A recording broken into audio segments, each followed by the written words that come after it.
Salut Marie, comblée de grâce, le Seigneur est avec vous. Vous êtes bénie entre toutes les femmes, et Jésus, votre enfant, est béni. Em nome do Pai, e do Filho, e do Espírito Santo. Amém. Louvado seja nosso Senhor Jesus Cristo, para sempre seja louvado.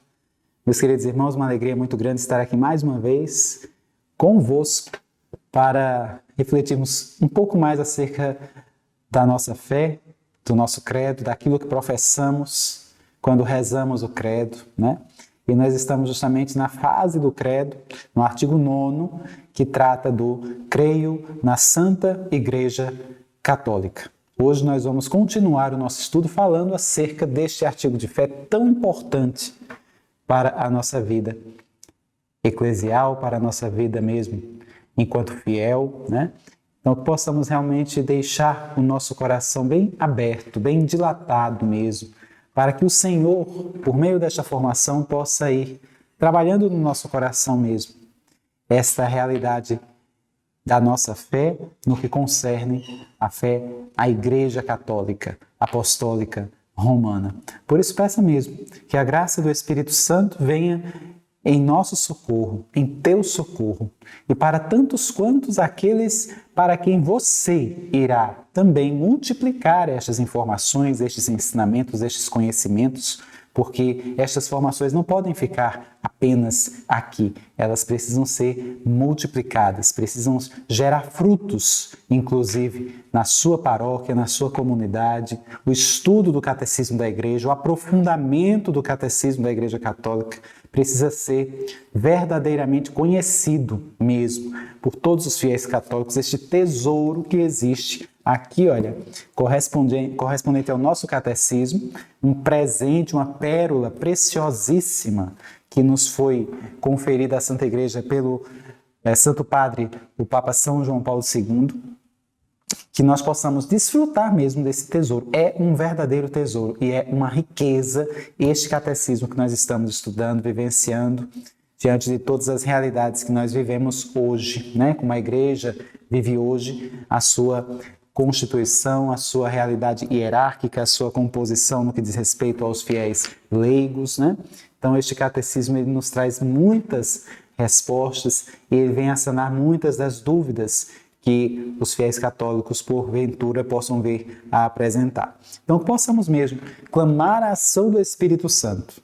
Que esse Espírito venha em nosso auxílio, venha em nosso socorro, venha transformar o nosso coração, venha renovar verdadeiramente a face da terra, sobretudo, que ele venha fecundar o terreno do nosso coração, já nos preparando para o que vamos vivenciar com a formação de hoje. Possamos clamar a ação do Espírito Santo. Vinde, Espírito Santo, enchei os corações dos vossos fiéis e acendei neles o fogo do vosso amor. Enviai, Senhor, o vosso Espírito e tudo será criado e renovareis a face da terra. Oremos. Ó Deus, que instruíste os corações dos vossos fiéis com a luz do Espírito Santo, fazei que apreciemos retamente todas as coisas, segundo o mesmo Espírito, e gozemos sempre de sua consolação. Por Cristo, Senhor nosso. Amém. Nossa Senhora, sede da sabedoria, rogai por nós. Em nome do Pai, e do Filho, e do Espírito Santo. Amém. Bem, meus irmãos, continuemos a nossa formação de hoje. A partir, inclusive, você já pode tomar o seu catecismo a partir do número 857, quando nós estamos aqui falando desta nota acerca da Igreja, né? A Igreja é apostólica. Se você bem se recorda da aula passada, da formação passada, nós estávamos falando justamente das notas da Igreja, né? Quando nós percebemos que a Igreja é una, se nós evidenciarmos o seu mistério ligado à unidade da Igreja, una no sentido justamente de apresentar uma unidade de doutrina, uma unidade de sacramento, uma unidade de governo, nós observamos todas essas constituições na aula passada. Também percebemos que a Igreja, além de ser una, uma outra nota da Igreja, ela é santa, ela é imaculada, né? Nenhum pecado relacionado aos seus membros é capaz de manchar ou de macular a a santidade da igreja enquanto corpo místico de Cristo, enquanto Cristo total, né? A igreja é justamente esta realidade do corpo de Cristo, em que Cristo é a cabeça e nós somos os seus membros. Então nós percebemos esta realidade nesta nota de que a igreja é santa, como também percebemos a condição da terceira nota de que a igreja é católica. Ela abrange toda uma realidade de catolicidade, de universalidade, né? Aquela fé que é proclamada por todos os fiéis, em todos os tempos, em todos os lugares. Então nós vamos percebendo toda esta realidade e já mencionamos na aula passada, faltando apenas falar desta última nota que corresponde justamente ao fato de a igreja ser apostólica. É isto que nós vamos observar aqui já a partir do número 857. E é muito importante observarmos isso. A igreja conta com o que nós podemos chamar de sucessão apostólica, né? Se nós assim evidenciarmos. É o que ele vai dizer aí no número 857, quando ele diz que a igreja é apostólica por ser fundada sobre os apóstolos. E isto em um tríplice sentido. Se nós evidenciarmos aqui, a partir desta Constituição, você nota que ela apresenta um fundamento dos apóstolos, como está escrito na carta aos Efésios, se assim bem pudermos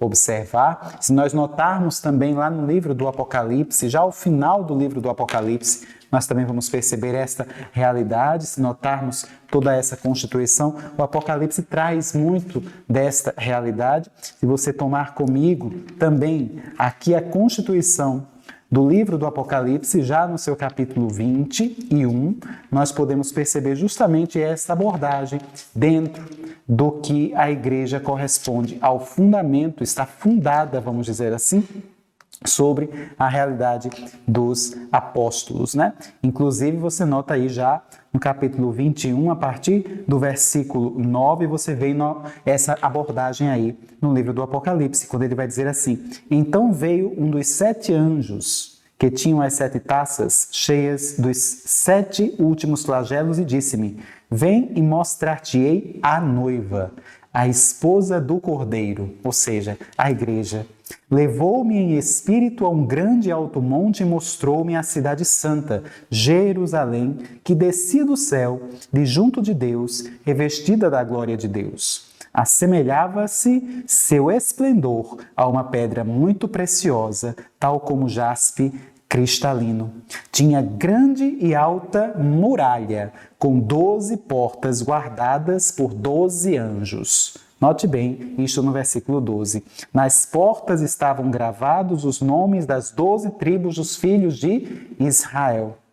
E no versículo 13, ao oriente havia 3 portas, ao setentrião 3 portas, ao sul 3 portas e ao ocidente 3 portas. A muralha da cidade tinha 12 fundamentos, com os nomes dos 12 apóstolos do Cordeiro. Ou seja, 12 fundamentos.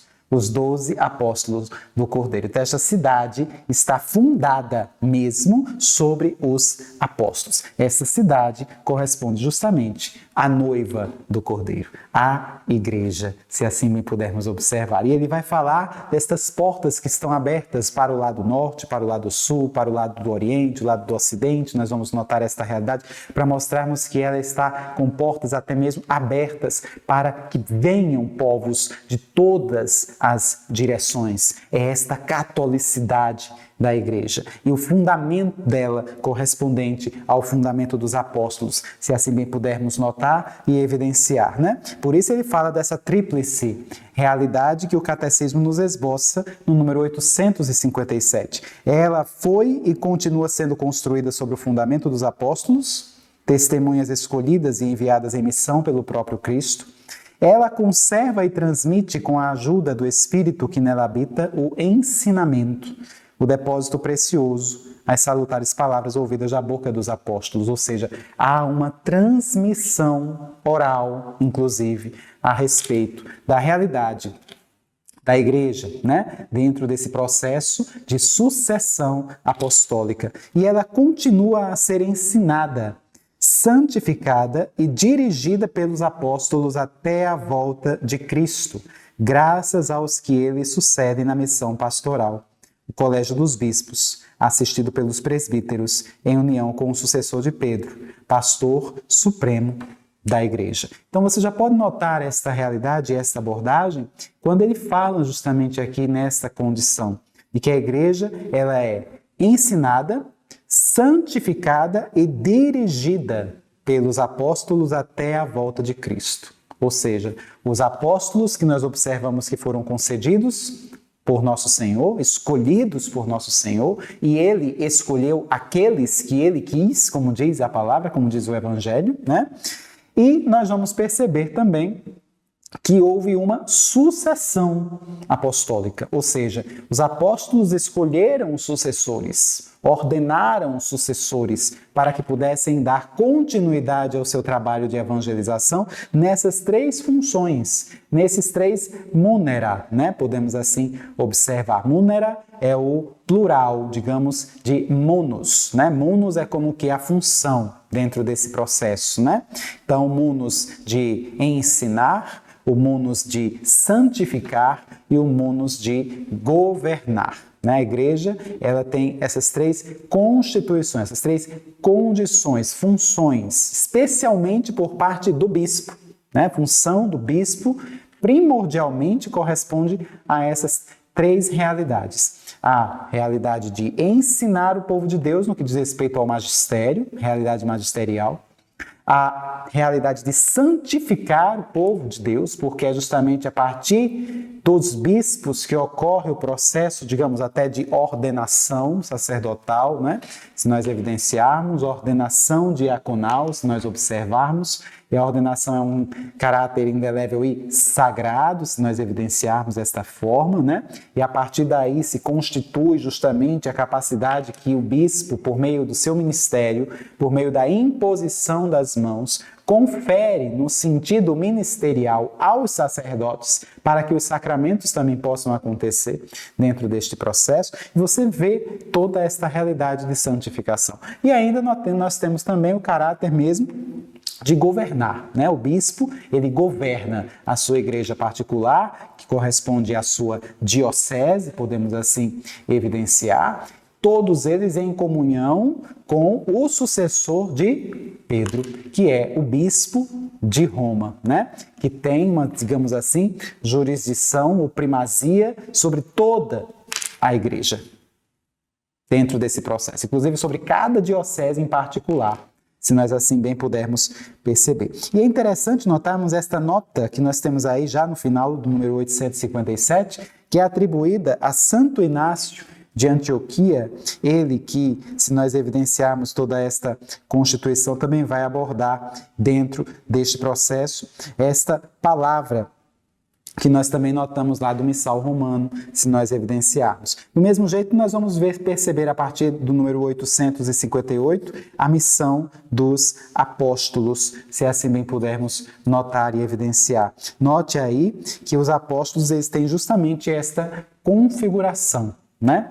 Dentre os fiéis leigos, se assim bem pudermos notar, existem essa dupla condição, tanto a realidade dos discípulos, né? Se nós notarmos toda essa constituição, os discípulos, que são aqueles que seguem o mestre, como também a realidade daqueles que o Senhor chamou mais para a sua realidade, digamos assim, mais pontual, mais precisa, né? Que corresponde justamente aos apóstolos. A missão dos apóstolos está escrita aí a partir do número 858, se você bem puder evidenciar, você vai notar: Jesus é o enviado do Pai. Desde o início de seu ministério, chamou a si os que quis. E dentre eles escolheu 12 para estarem com ele e para enviá-los a pregar.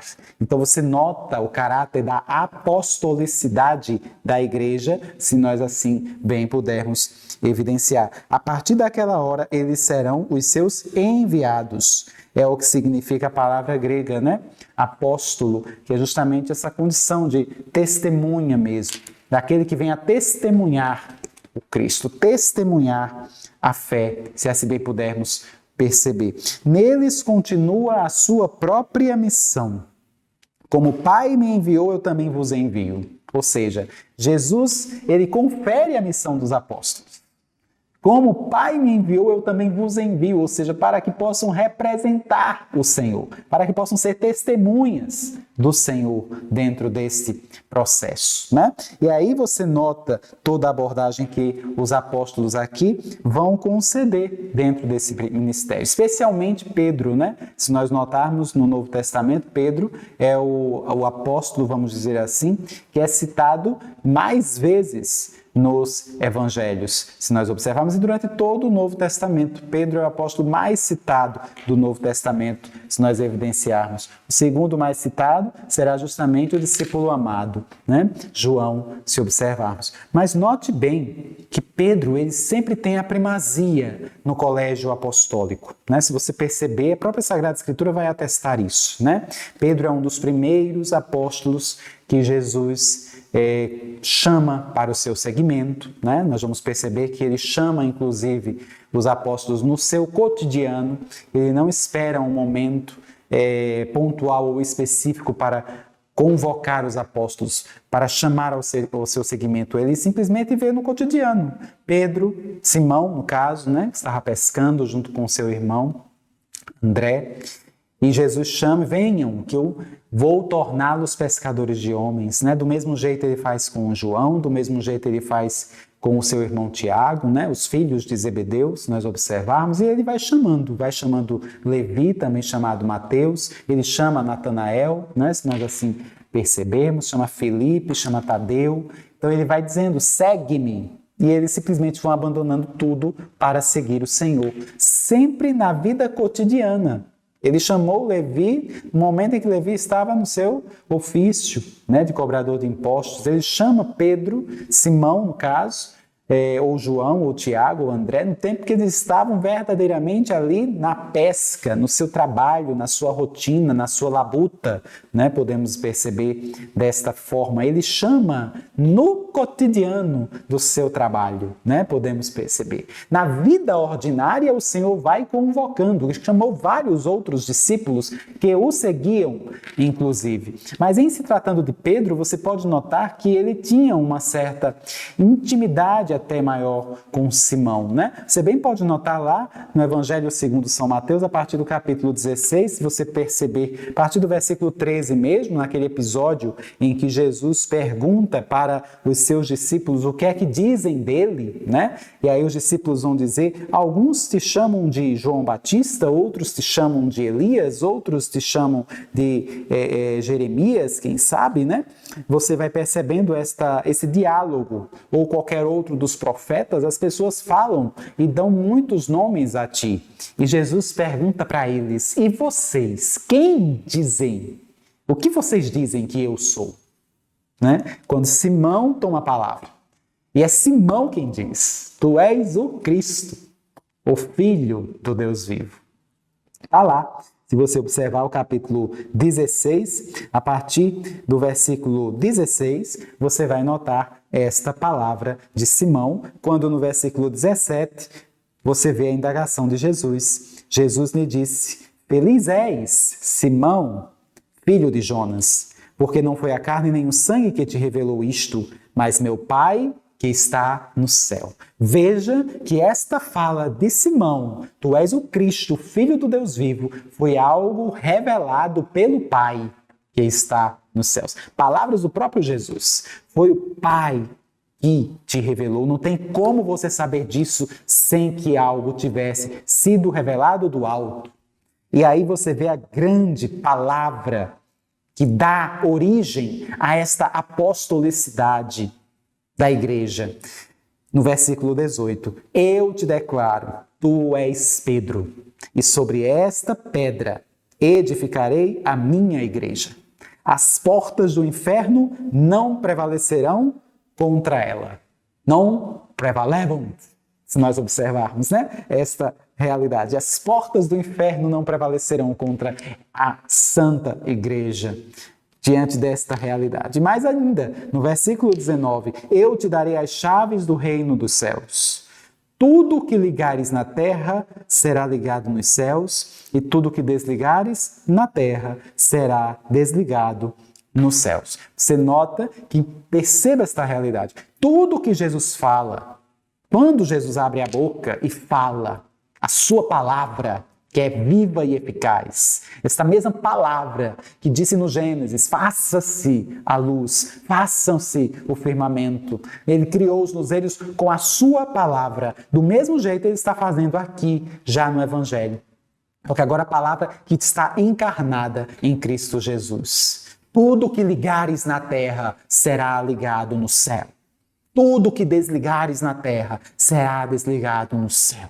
Tu és Pedro, eu edificarei minha igreja sobre esta pedra. Perceba, quando Jesus fala, as coisas acontecem.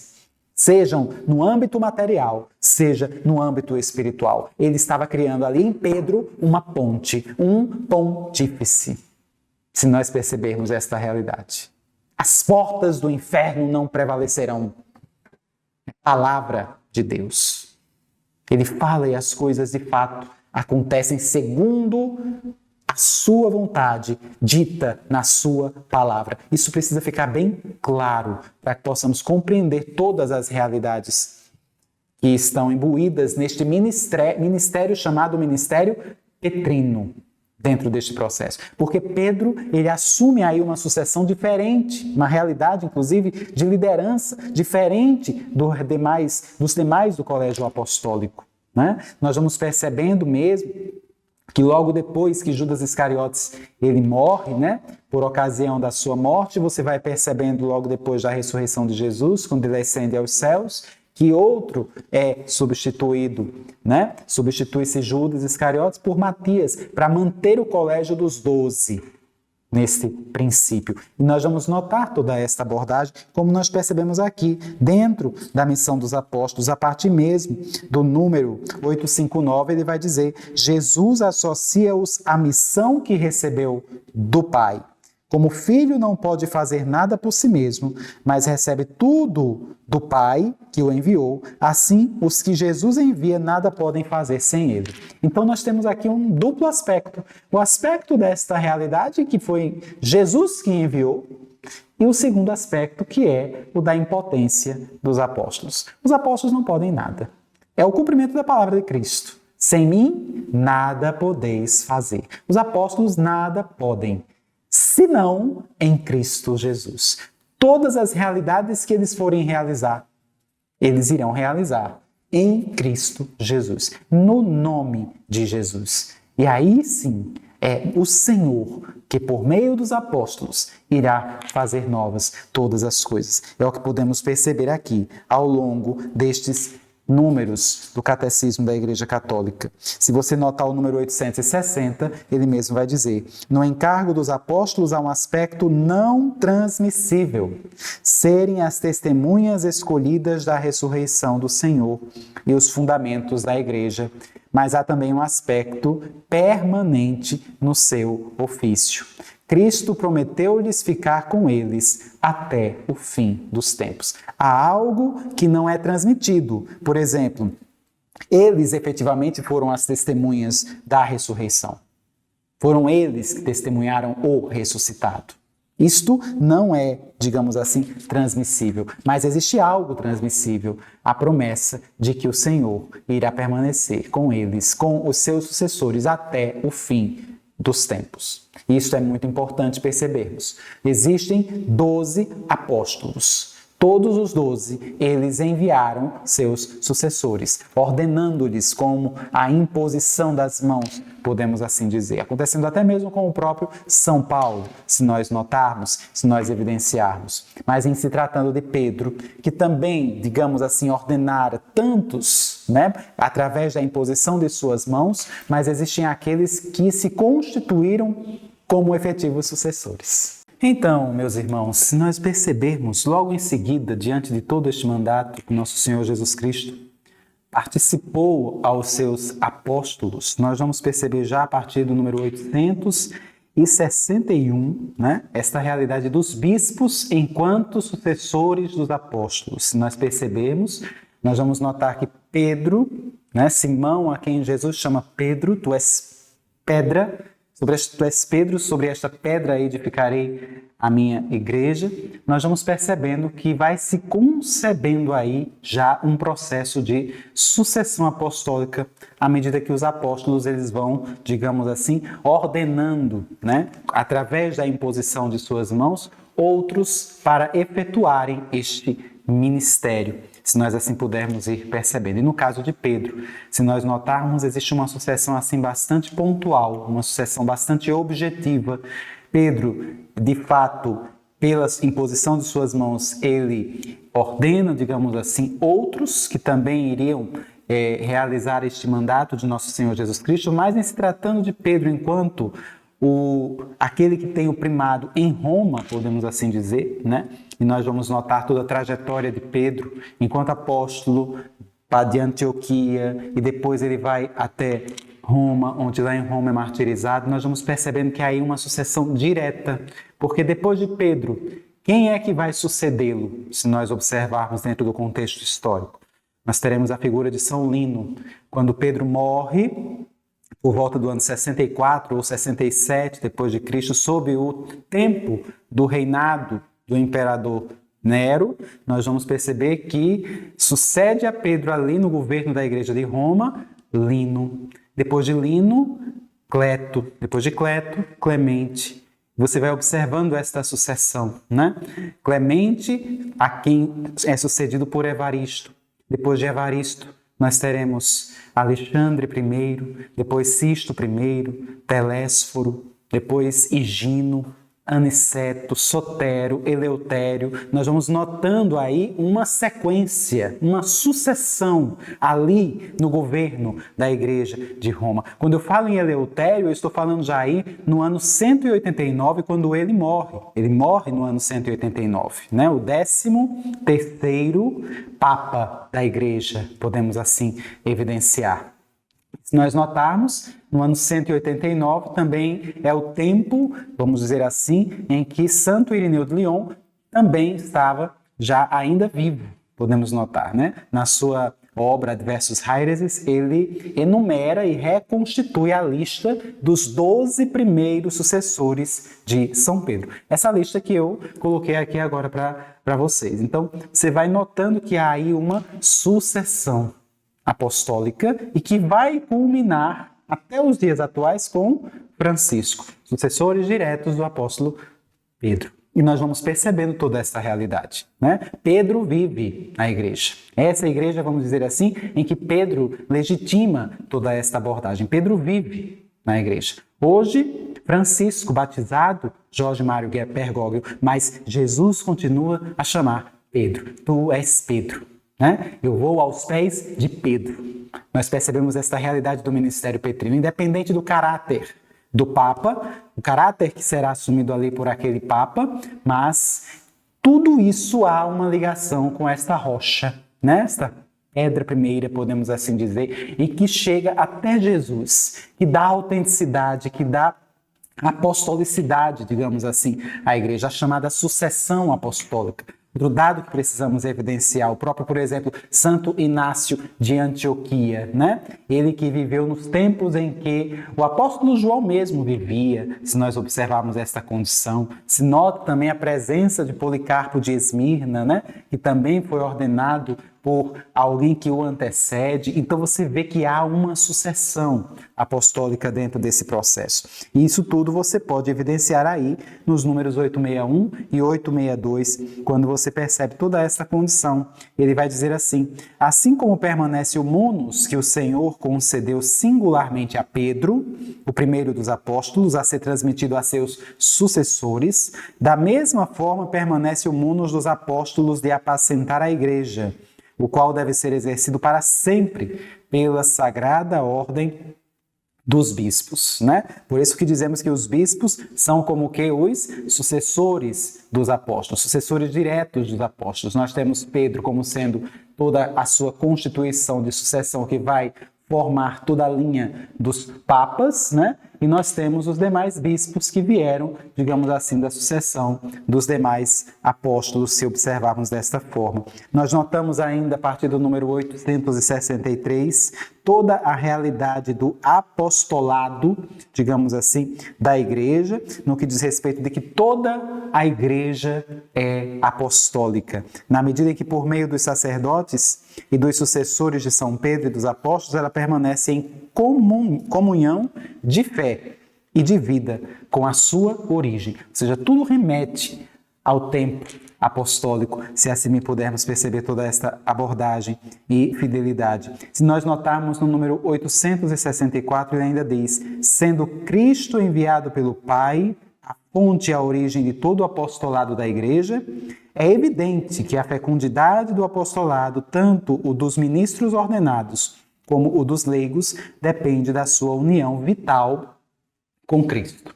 É por isso que precisamos observar, precisamos dizer, que a figura do sacerdote, aí quando eu falo do sacerdote eu me refiro ao bispo e ao padre, a realidade mesmo do episcopado e do presbiterato, você vai evidenciar justamente que existe aí uma certa impotência do sacerdote. Ele não pode nada, podemos assim perceber.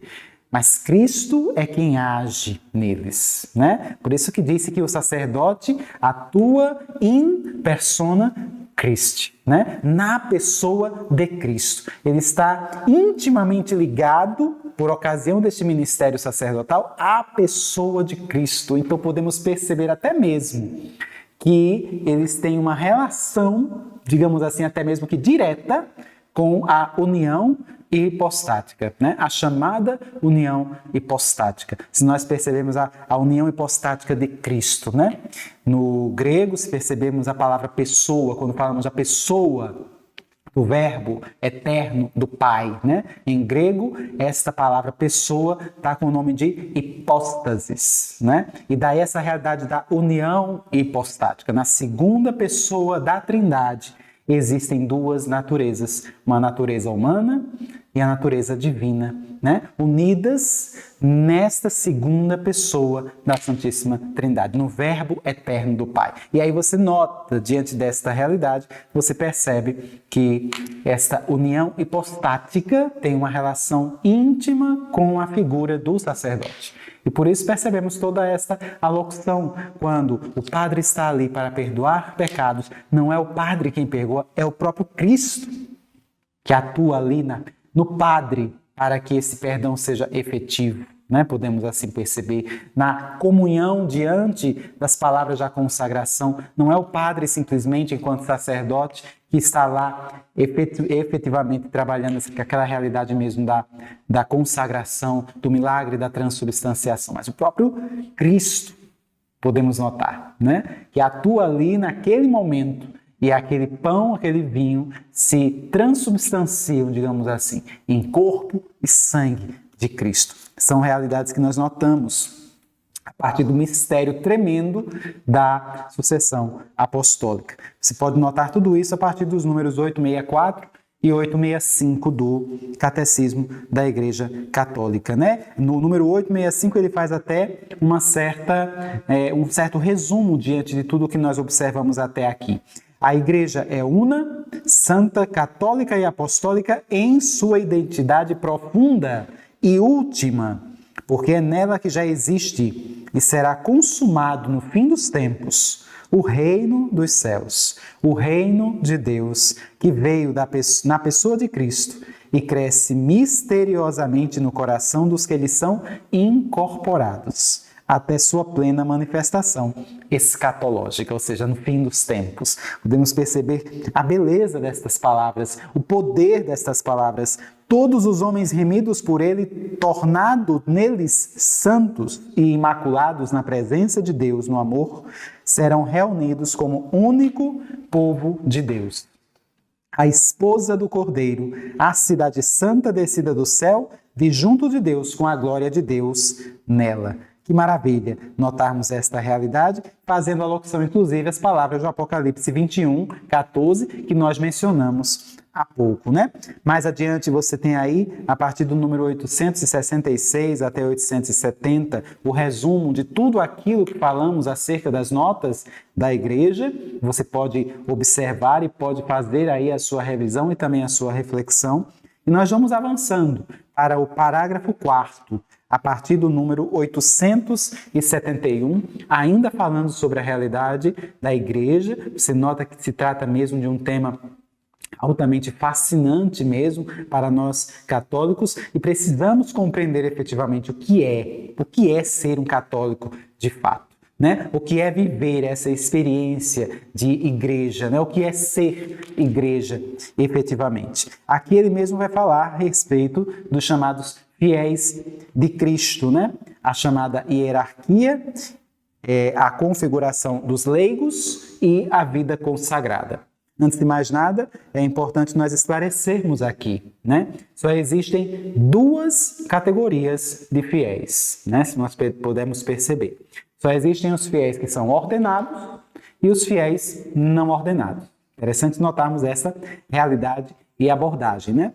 Só os fiéis ordenados, na realidade mesmo dos diáconos, dos presbíteros, dos bispos, né? E os fiéis não ordenados, que seriam os leigos. No entanto, é interessante percebermos que, por vezes, no nosso cotidiano, no nosso dia a dia, existe uma terceira, digamos assim, colocação que naturalmente as pessoas colocam como se fosse uma terceira categoria, que seria a realidade dos religiosos, né?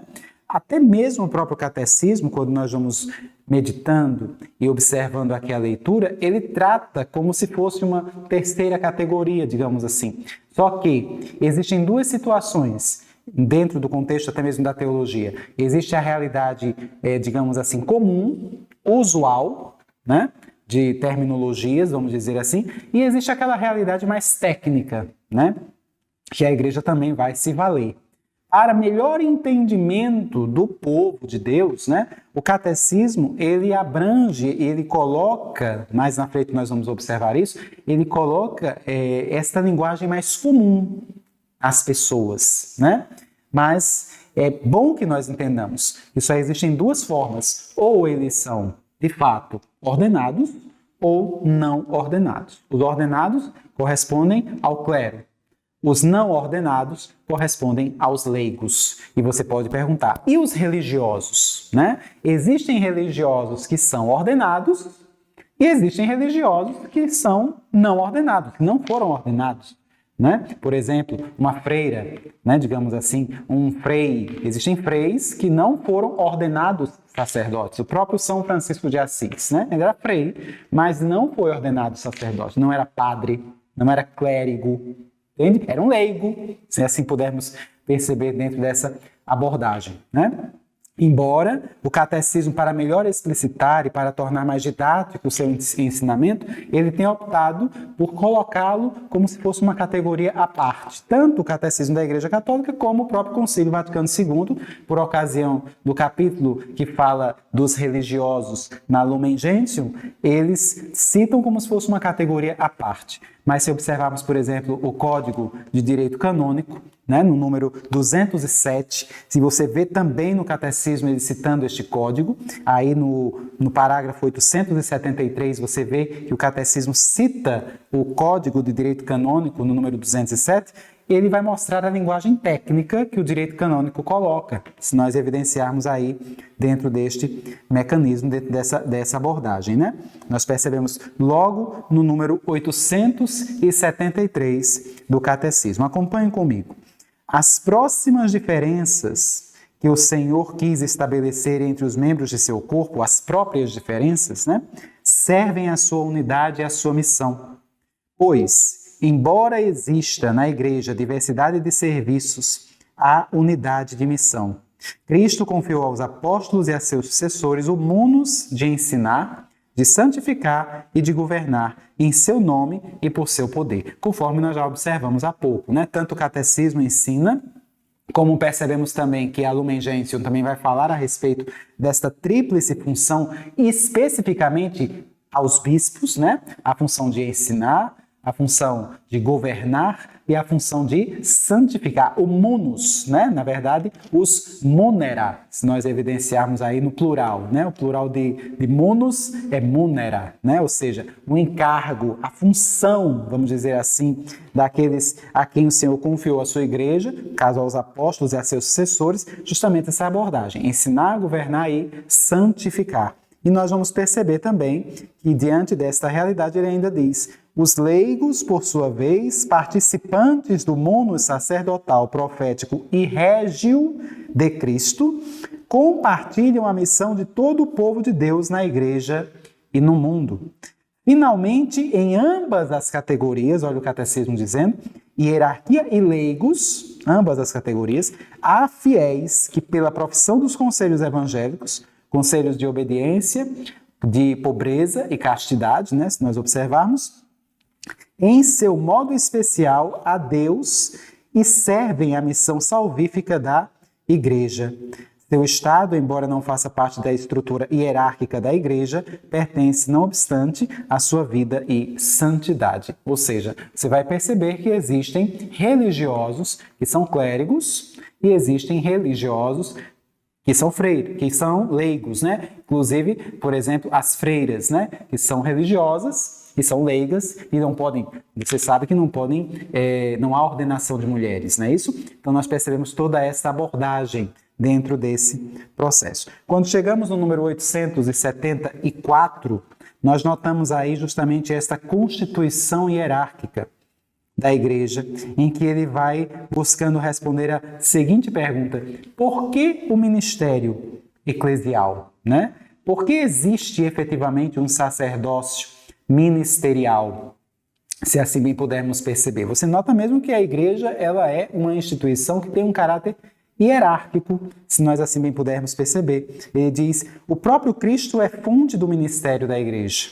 Instituiu-a, deu-lhe autoridade e missão, orientação e finalidade, se nós assim percebermos. Dentro de toda essa abordagem que nós temos aqui, do número 874 e seguintes, nós podemos perceber justamente toda esta condição em que se vai evidenciar que a igreja apresenta também um caráter colegiado, um caráter de serviço. A hierarquia da igreja apresenta um caráter colegiado, se nós evidenciarmos. E este caráter colegiado, que nós vamos perceber, né, que apresenta toda uma hierarquia que será muito mais bem evidenciada quando vocês estiverem vendo as realidades ligadas ao sacramento da ordem.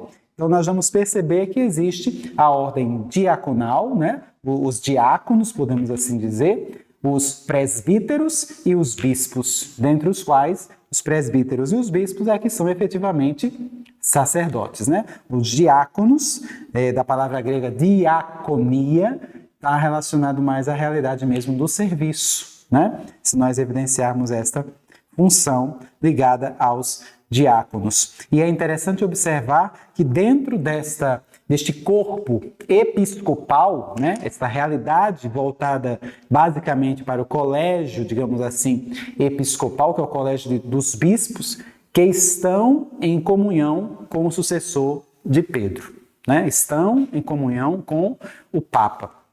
E isto é muito importante. É o que nós observamos, o chamado colégio episcopal. Então existe o que nós evidenciamos como um caráter colegiado, né? Dentro dessa hierarquia, dentro deste ministério, se assim bem pudermos perceber, né? Porque há um sacerdócio de fato ministerial, e este sacerdócio ministerial é um sacerdócio que confere autoridade tanto aos padres, né, como aos bispos, se assim evidenciar, cada qual dentro da sua ordem, né, dentro da hierarquia que aqui a igreja propõe nesse processo, né? Mas nós vamos perceber que este sacerdócio ministerial está muito relacionado com a chamada união hipostática de Nosso Senhor, né? É diferente de outros credos em que nós percebemos, por exemplo, dentro do protestantismo, em que o pastor protestante, ele não tem esta autoridade ministerial. Ele não tem uma autoridade conferida por Deus. Ele tem uma autoridade conferida pela comunidade protestante, a qual ele está vinculado, né, dessa comunidade entender que ele não serve para aquela função a qual ele foi empossado, vamos dizer assim, né, ele é destituído, né? Então nós percebemos essa realidade. Ele não tem a autoridade, vamos dizer, para efetivamente realizar uma função dada diretamente por Deus, como acontece dentro deste sacerdócio ministerial evidenciado na Igreja Católica, né? É este caráter que nós percebemos também, como diz o número 878, este caráter de forma pessoal, quando ele diz: se os ministros de Cristo agem em comunhão, agem também sempre de maneira pessoal. Cada um é chamado pessoalmente. Tu, segue-me, para ser na missão comum testemunha pessoal, assumindo pessoalmente a responsabilidade diante daquele que dá a missão, agindo em sua pessoa e em favor de pessoas, né? Ou seja, quando ele diz: eu te batizo em nome do Pai e do Filho e do Espírito Santo, né? Eu te perdoo, do mesmo jeito, não, ele não perdoa em nome de si mesmo, ele perdoa em nome do Pai, do Filho e do Espírito Santo. Então você vê essa realidade. O ministério sacerdotal na igreja, você nota que de fato é um serviço exercido em nome do Cristo, se nós notarmos esta constituição, né? Que tem um caráter pessoal e uma forma colegial, né? Quando falamos em uma forma colegial, é uma forma que precisa estar em comunhão com o sucessor de Pedro, né? E é necessário que pensemos e observemos esta realidade. Precisamos compreender isto, né? Por exemplo, você vê que a igreja é um corpo, né? Digamos que existe ali o Papa enquanto o chefe, a cabeça, digamos assim, desta realidade deste corpo. E os bispos são todos os membros, digamos assim, fazendo essa analogia, né? Vamos imaginar que, se por um acaso eu faço uma amputação, digamos assim, da minha mão, né? Eu, enquanto Romero, né? Eu não vou perder a minha identidade. Eu continuarei sendo Romero. Entende? Houve a perda de um segmento do corpo, mas eu continuo com a minha identidade. Agora imagine você se eu perco a minha cabeça, né? Se eu tiver a minha cabeça decepada, já não tem mais identidade. Eu perdi a minha identidade. Percebe? Então essa é a mesma realidade com relação ao corpo episcopal.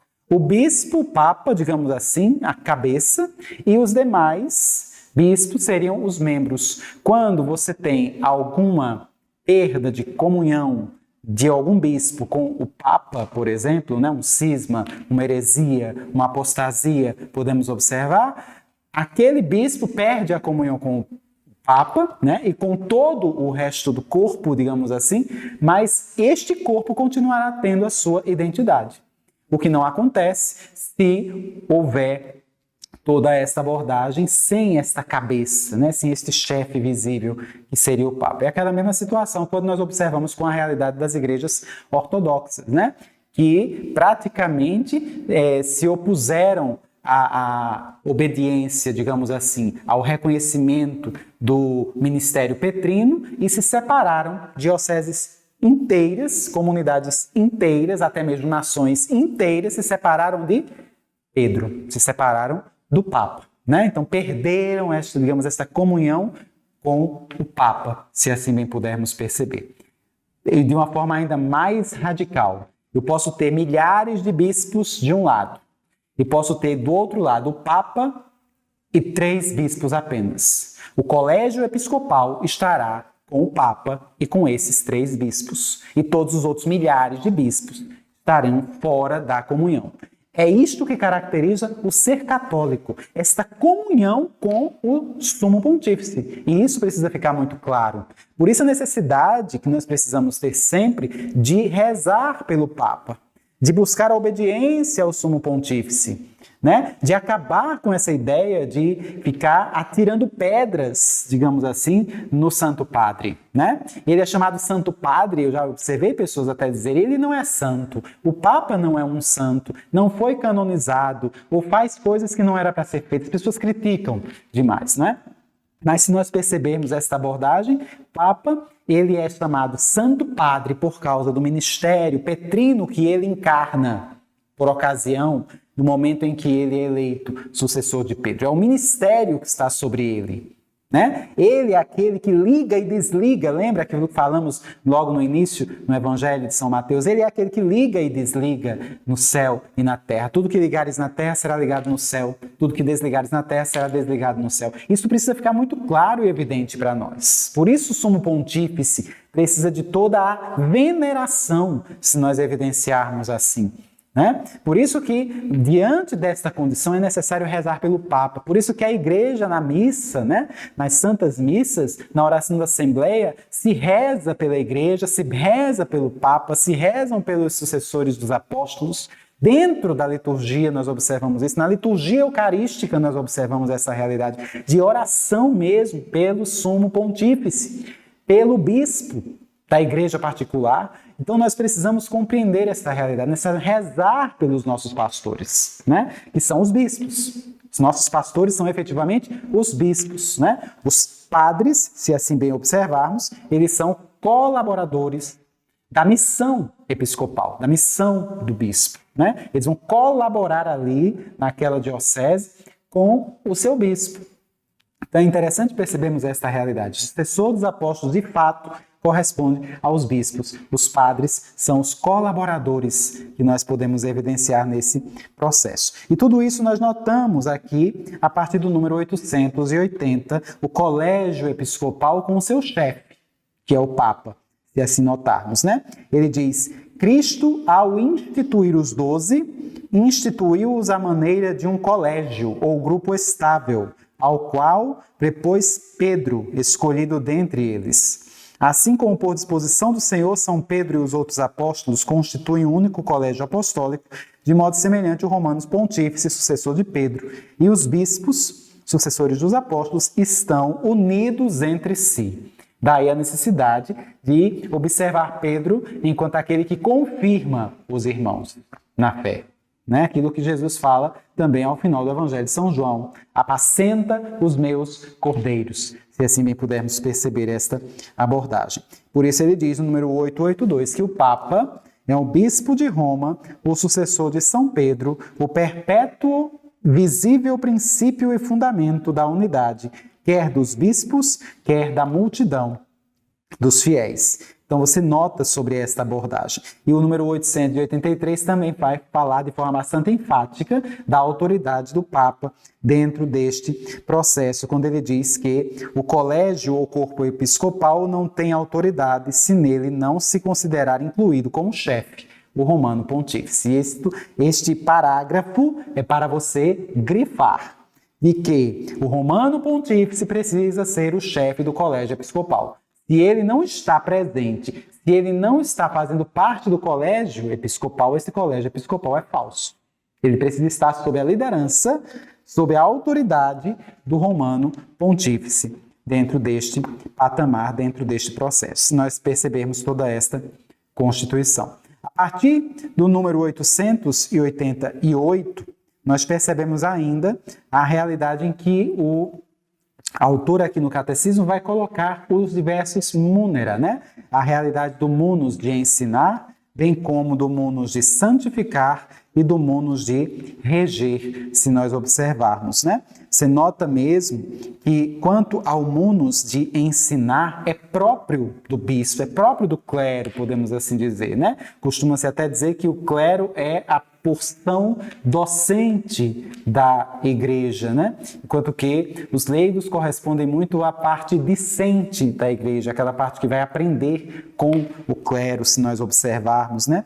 E aí, principalmente, a tarefa do bispo, a função do bispo no que diz respeito, no que concerne a realidade do ensinar, é de mostrar e confirmar aquilo que ensina o magistério, né? O bispo fala, por vezes, diante desta realidade, daquilo que o magistério da igreja, através dos seus documentos, né? Através dos decretos papais, através até dos próprios decretos diocesanos, se nós evidenciarmos, né? Tudo isso é ensinado por parte, primordialmente, do bispo, se assim bem pudermos perceber. Nós notamos notamos, inclusive, que no número 891, ele fala ainda a respeito do chamado carisma da infalibilidade, né? Ou seja, o Papa, o Pontífice Romano, ele apresenta este carisma da infalibilidade. É o que ele vai dizer. Goza desta infalibilidade o Romano Pontífice, chefe do Colégio dos Bispos, por força de seu encargo, quando na qualidade de pastor e doutor supremo de todos os fiéis e encarregado de confirmar seus irmãos na fé. Proclama por um ato definitivo um ponto de doutrina que concerne à fé ou aos costumes. Isso é bem interessante tocarmos neste assunto, né? A realidade do chamado dogma da infalibilidade papal. E até hoje muita gente faz muita confusão em cima desta realidade, achando que o Papa é infalível em tudo, confundem a questão da infalibilidade com impecabilidade. Então você nota uma certa confusão e um conflito que existe aí dentro dessa realidade por simplesmente não compreender o que se trata efetivamente este dogma da infalibilidade papal que foi promulgado, digamos assim, enquanto dogma mesmo, por ocasião do Concílio Vaticano I, na Constituição Pastor Aeternus, né? Que foi a Constituição, digamos assim, a bula, na verdade, né? Que declarou esta realidade como sendo um dogma, como fazendo parte do depósito da fé da Igreja, né? E que só chegando no século XIX, meados de 1870, a Igreja se vê com liberdade, inclusive, com maturidade, para compreender que esta realidade é uma realidade que sempre fez parte da constituição do depósito da fé. Tanto a realidade da infalibilidade do Papa, como também a infalibilidade da própria Igreja, né? No que diz respeito à fé e aos costumes, ou seja, no que diz respeito à fé e à moral, né? O Papa, ele tem esta realidade de ser, digamos assim, apresentar esse caráter de infalibilidade mediante a fé e a moral. Quando ele se pronuncia em matéria de fé e moral, em matéria de costumes, né? Podemos assim observar. Para que ele possa proclamar a realidade, vamos dizer, uma palavra, uma realidade em caráter infalível, né, sem erro de doutrina, vamos dizer assim, é necessário que ele tenha alguns critérios. E tudo isso a Pastor Aeternus foi enumerando, vamos dizer assim, né? Por exemplo, ele precisa realmente declarar publicamente que quer promulgar um dogma, vamos dizer assim, né? Ele precisa falar diretamente da cátedra. Ele precisa declarar isso publicamente, explicitamente, de que se trata de uma matéria de fé ou uma matéria de moral, e é algo que ele quer obrigar os católicos a vivenciarem, a crerem, vamos assim dizer, né? Então, é o que podemos também observar até de pronunciamento ex cátedra, né? Se nós evidenciarmos. Então, o dogma da infalibilidade papal é uma realidade em que existem critérios para que ele possa promulgar algo dogmático, podemos assim evidenciar, né? Não é uma entrevista que ele dá num avião que vai apresentar efeito de caráter infalível, como muitas pessoas imaginam. Percebem esta realidade? É algo solene, é algo que já existe assim, ele já tem algo prévio, né, a se evidenciar. Não é uma coisa improvisada, entende? É algo que ele quer declarar para a igreja inteira. É algo que ele quer mostrar que a igreja precisa crer, porque já faz parte do depósito da fé de sempre, de séculos, né? Podemos assim evidenciar desde o tempo apostólico, né? Faz parte da revelação da nossa fé, expressamente, aquela realidade dogmática que, a um determinado momento da história, a igreja se vê com maturidade de entender, de compreender, porque a igreja é regida por homens pecadores, homens falhos, né? Homens que por vezes ainda não compreendem certas realidades. Então, precisamos compreender um pouco a respeito desta questão no que diz respeito à realidade da infalibilidade. Ele ainda vai dizer, a infalibilidade prometida à igreja reside também no corpo episcopal, quando este exerce seu magistério supremo em união com o sucessor de Pedro, sobretudo em um concílio ecumênico, se nós notarmos esta realidade e condição, né? É bem interessante observarmos isso, que esse dogma ele é proclamado justamente numa época em que a igreja estava perdendo poder temporal, né? Os estados papais, na época, lá em 1870, por ocasião da unificação da Itália, nós vamos notar que a igreja perdeu muito dos estados pontifícios, resumindo-se ao Estado do Vaticano, né? Se nós evidenciarmos ali aquela Constituição de pouco mais que 33, 0,44, na verdade, quilômetros quadrados, que corresponde ao território, né, existencial ali do Vaticano, dentro da cidade de Roma, é o território da igreja. A igreja perdeu muito poder temporal, que praticamente do ponto de vista temporal, ela ocupava ali boa parte da Itália, quase toda. Eram terras da igreja, né? Mas por ocasião da unificação da Itália, e por um tratado realizado em Latrão, em 1929, Tratado de Latrão, né? Então, justamente entre o Papa Pio XI e Mussolini, nós percebemos que a igreja passou a ter apenas aquele pequeno território correspondendo à cidade-estado do Vaticano. Ela perde poder temporal e, ao mesmo tempo, reconhece um poder espiritual tremendo, né? Mais ou menos nesse tempo que a igreja proclamou o dogma da infalibilidade papal nesse processo. Então você nota toda esta abordagem aí a partir dos números 891, 892, se assim bem pudermos perceber. Outra questão que precisamos observar é com relação ao munus de santificar, né? E aí, no número 893, você nota esta abordagem com relação a este munus, né? A este encargo, a esta responsabilidade que ele fala, de ministrar mesmo a graça do sacrifício e do sacerdócio supremo, se nós notarmos, principalmente na Eucaristia, porque é aquela realidade mesmo que nós notamos, né? É graças ao ministério sacerdotal que nós temos os sacramentos, né? Como diria Santo Agostinho, sacramentos, eles animam o ministério sacerdotal e o ministério sacerdotal anima os sacramentos que nós evidenciarmos, né? Os sacramentos nutrem a igreja e a igreja dá para os seus fiéis os sacramentos. Nós notamos toda esta constituição, né? Então percebemos isso aí no número 893. E se notarmos mais adiante, a respeito do munus de reger, do munus de governar, que nós notamos no número 894, em que percebemos aí a função primordial do bispo de governar. Podemos observar, né? Seja o Papa que governa a igreja inteira, né? Mesmo sendo bispo de Roma, tendo a sua jurisdição, digamos, em Roma, mas a sua jurisdição alcança todas as dioceses em comunhão com ele, e os bispos, né, que também governam a sua igreja particular, se assim bem pudermos perceber. É o que nós notamos aí nesta pequena citação, no número 896, atribuída a Santo Inácio de Antioquia, quando ele escreve aos esmirnenses, e aí eu estou falando do século II, do começo do século II. Olha o que ele diz aí: segui todos o bispo, como Jesus Cristo segue seu Pai, e o presbitério como aos apóstolos. Quanto aos diáconos, respeitai-os como a lei de Deus, que ninguém faça sem o bispo nada do que diz respeito à igreja. Você nota mesmo, já no século II, no início do século II mesmo, quem sabe nesse tempo o apóstolo João ainda estaria vivo, né? Contemporâneo que era de Inácio de Antioquia, quando Inácio proclama, declara e escreve estas palavras aqui, escrevendo aos esmirnenses. Então, nós notamos esta abordagem, né?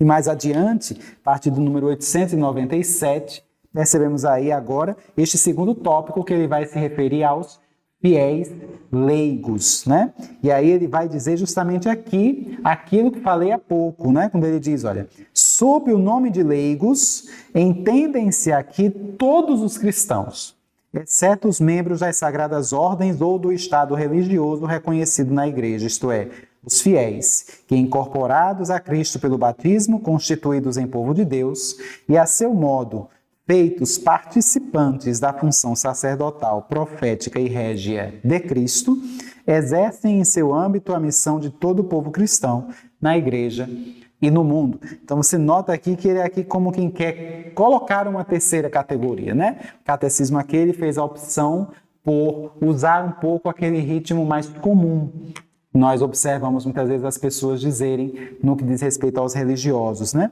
Mas é importante lembrarmos aquilo que fala o direito canônico, que vai dizer que por um mandato divino existem duas categorias de fiéis, os ordenados e os não ordenados, conforme já mencionamos.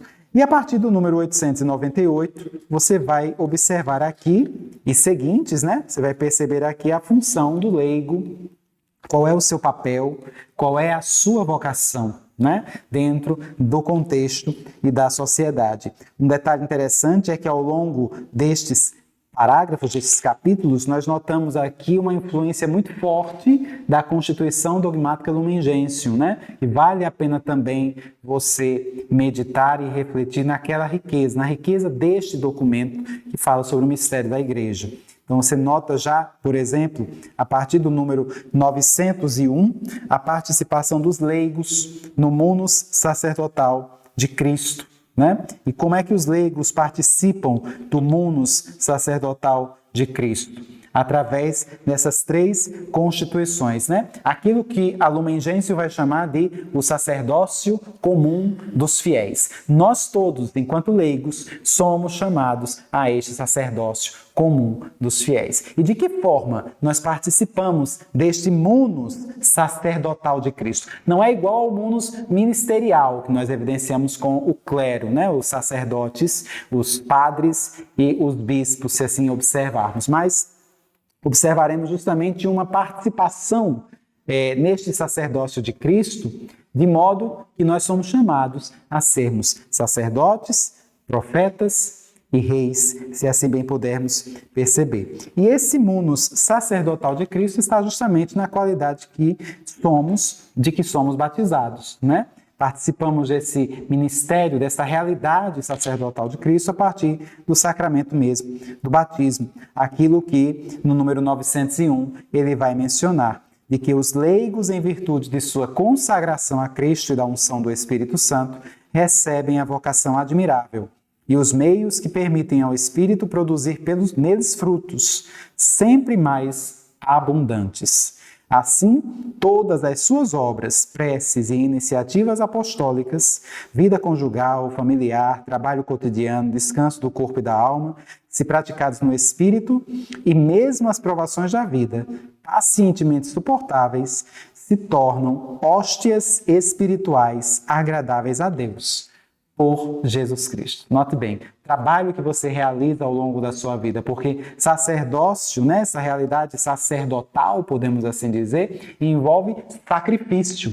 Então, é nesse contexto que nós percebemos esta alocução ao munus sacerdotal de Cristo, se assim bem pudermos perceber. Aquilo que podemos chamar de sacerdócio comum dos fiéis. Da mesma forma, quando nós notamos o chamado munus profético de Cristo, né? O munus profético de Cristo também evidencia muito esta realidade, junto com o munus sacerdotal, né? No que diz respeito, inclusive, à questão do sacerdote, Nossa Senhora mesmo, quando, em Fátima, ela mencionava dentro daquela realidade do anjo de Portugal que aparece aos pastorinhos, né? Que ensina aquela belíssima oração aos pastorinhos e que a igreja também proclama, quando vai dizer justamente, quando se diz assim, meu Senhor, eu creio, adoro, espero-vos e amo-vos. Peço-vos perdão por aqueles que não creem, não adoram, não esperam, não vos amam. Quando nós estamos rezando isso, mesmo enquanto leigos, nós nos incorporamos a esta realidade sacerdotal de Cristo.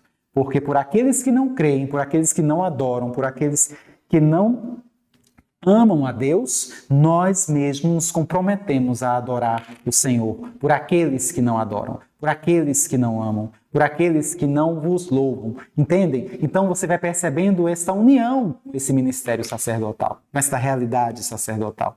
E da mesma forma o chamado munus profético. Este munus profético de que fala aqui o número 904, ele vai tratar justamente também desta realidade, de você ser um profeta, de você catequizar, de você ensinar, e aí cabe a cada um de nós, né? E é um dos objetivos da Escola Pastoral Sede da Sabedoria. Esta realidade de que você também seja um profeta, não no sentido de você ter de lidar com o saber o futuro, ou ter realidades assim de êxtases, né? Não é nesse caráter que a igreja menciona tanto. A profecia, o ato de ser profeta é o ato mesmo de anunciar e proclamar a verdade do Evangelho. Proclamar a verdade do ensinamento católico, a verdade da fé católica, de ensinar a verdade, doa a quem doer. Isto é ser um profeta. Enquanto você é catequista, na realidade da catequese, né, do grego, katekeo, né, aquilo que vai trabalhar justamente o eco, que vai ecoar nos corações à medida que você vai falando as coisas do alto, catequizando das coisas do alto, você está se unindo a este munus profético de Cristo. Se você perceber a partir do número 904, né? Ensinar alguém para levá-lo à fé é a tarefa de cada pregador e até de cada crente. É a tarefa de todos nós, especialmente enquanto leigos, participantes deste munus profético de Cristo. É um apostolado que não consiste apenas no testemunho da vida. O verdadeiro apóstolo procura as ocasiões para anunciar Cristo pela palavra, seja aos descrentes, seja aos fiéis. Você nota isso também presente aqui no número 905, no Catecismo da Igreja Católica, se assim pudermos ir notando toda essa abordagem, né?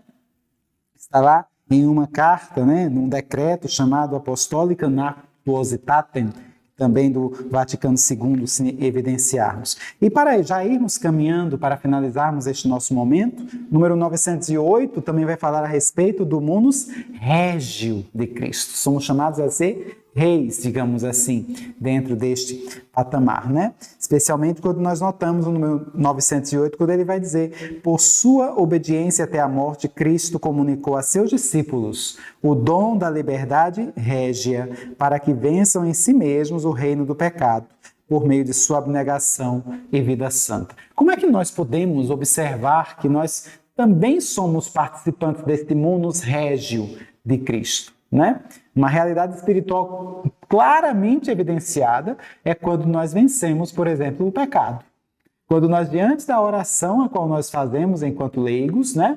Enquanto batizados que somos, incorporados a este corpo místico de Cristo, né? Nós podemos vencer o pecado, né? Nós podemos vencer o mal, nós podemos vencer a Satanás e seus demônios por meio da oração. Nós temos um caráter régio no nosso ser, no nosso entendimento, na nossa história, a cada vez que nós vencemos o mal, né? Na nossa luta contra o mal. No número 909 e seguintes vai falar justamente dessa abordagem. Com forças conjugadas, que os leigos sanem as instituições e condições do mundo, caso estas incitem ao pecado. E isto de tal modo que todas essas coisas se conformem com as normas da justiça e, em vez de a elas se opor, antes favoreçam o exercício das virtudes. Quando é que assumimos um caráter régio? Quando exercemos esta realidade das virtudes. Quando trocamos as paixões mundanas, as paixões humanas, pelas virtudes, né? Todas as realidades virtuosas da nossa vida que precisamos vivenciar e que, infelizmente, devo dizer, dentro da própria igreja, carecem-se de realidades virtuosas, de pessoas virtuosas, capazes verdadeiramente de se entregar pela causa do Evangelho através das virtudes. Então, nós percebemos esta configuração. Número 911 e até 913, ele vai tratar justamente sobre este papel do leigo enquanto esta condição régia, né? Quando ele fala de que os dons do Espírito Santo que vão ser conferidos vão ajudar nesta luta, nesta batalha, neste combate contra as forças do mal. Os fiéis devem distinguir acuradamente entre os direitos e os deveres que lhes incumbem enquanto membros da igreja e os que lhes competem enquanto membros da sociedade humana.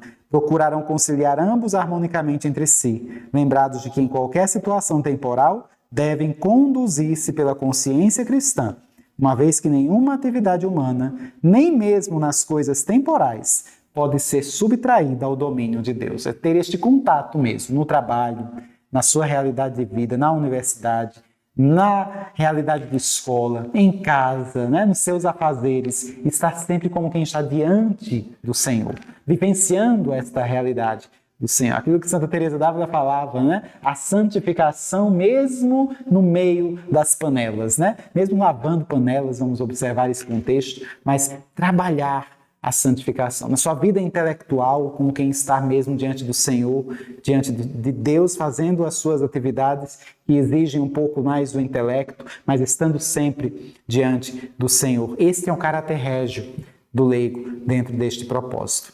Amém? Vamos ficando por aqui por mais esta aula. Desde já quero agradecer pela sua presença, pela sua perseverança aqui conosco na Escola Sede da Sabedoria. Já estamos avançando mesmo, né, para outras realidades que já estão chegando praticamente ao final do nosso credo, mas que nós possamos verdadeiramente mesmo manter o nosso coração perseverante, manter o nosso coração ainda aguçado mesmo, com sede de buscar o verdadeiro conhecimento, a verdade da fé católica, e aprendendo da fé católica, eu passando a ser um católico melhor, não um católico mais consciente e capaz também de evangelizar, de multiplicar esses ensinamentos com tantos outros que precisam conhecer a verdade, que precisam voltar o coração para Deus, realizar verdadeiramente uma certa metanoia, né? Uma mudança de rumo, de rota, uma conversão verdadeira e efetiva para que nosso Senhor Jesus Cristo seja cada vez mais conhecido e amado por todas as nações. Vamos ficando por aqui, vamos rezar uma Ave Maria, pedir para que Nossa Senhora continue a nos abençoar, abençoar nossas famílias, nossas casas, a você em particular que está acompanhando essa Escola Sede da Sabedoria. Rezemos. Ave Maria, cheia de graça, o Senhor é convosco. Bendita sois vós entre as mulheres, e bendito é o fruto do vosso ventre, Jesus. Santa Maria, Mãe de Deus, rogai por nós, pecadores, agora e na hora de nossa morte. Amém. Nossa Senhora, Sede da Sabedoria, rogai por nós. Em nome do Pai, e do Filho, e do Espírito Santo. Amém. Marie, Mère de Dieu, priez pour nous, pauvres pécheurs, maintenant et à l'heure de notre mort.